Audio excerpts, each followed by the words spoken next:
Order in the court. Today, we are gathered in the paternity court to settle the case of Mialsona versus Catrizo, a fierce custody battle between two divorced canines.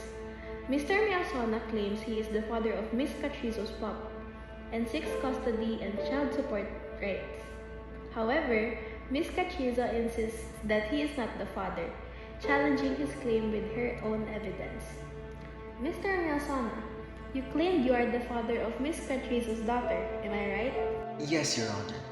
And you, Miss Catrizo, claim that he is not the father? Yes, Your Honor. Miss Catrizo, are you intimate with anyone else?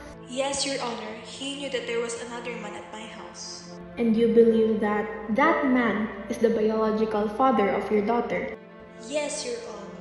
Mr. Mialsona, when she told you she was pregnant, you were absolutely sure Chloe is your child?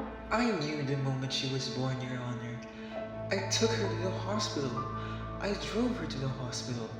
I was there. I watched them pull my baby out. I knew she was my baby from day one. Your Honor, my daughter doesn't even look similar to him. He's just doing this for the allowance. This isn't just about money, Catrizo. You're the one treating this like a paycheck. But for me, this is about knowing the truth. Look, my pup has a straight tail and short ears. And look at you. You have a curly tail and long ears. Science tells us that our genetic imprint predetermines your fate, your character, and your choices. You were born with curly tails and long ears. You will grow with curly tails and long ears. And you will die with curly tails and long ears. Therefore, you can never be the father of my pup. Actually, Your Honor, in defense of my client, there is a possibility that this child is his. May I present the evidence? Proceed.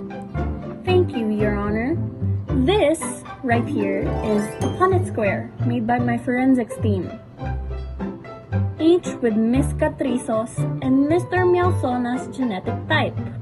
The misunderstanding here is that when it comes to their phenotype, only their dominant alleles are being visually expressed. So, to us, we only see two dogs with long ears and a curly tail, with an offspring who happens to have a straight tail and short ears. No wonder the thought of Miss Catrizo having an affair was fitting. But, according to their genotype, which is capital C, lowercase c, capital L, lowercase l, capital C representing curly tail, lowercase c for straight tail, and capital L for long ears and lowercase l for short ears. They are both heterozygous. Solving with this information, we have a phenotypic ratio of 9 to 3 to 3 to 1.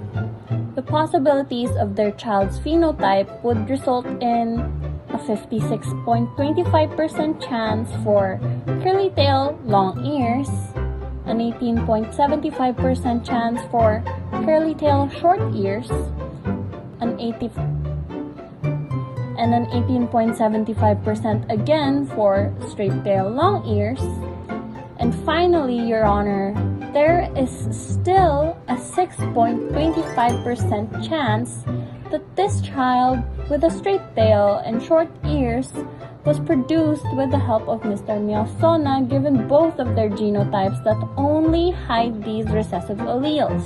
Thank you, Ms. Copico. This evidence is acknowledged by the court. You may sit down now. Woof, woof. Ha? Ang daming alam ng abogado mo. What can a stupid square prove in this court? Silence in the court. That is a warning, Miss Catrizo. Now, you are right. A Punnett square can only prove so much and isn't sufficient evidence. So Miss Copico did you a favor of processing a paternity test. Miss Copico, submit the envelope to the court. As it pertains to 4-month-old pup, it has been determined by this court, Mr. Mialsona, you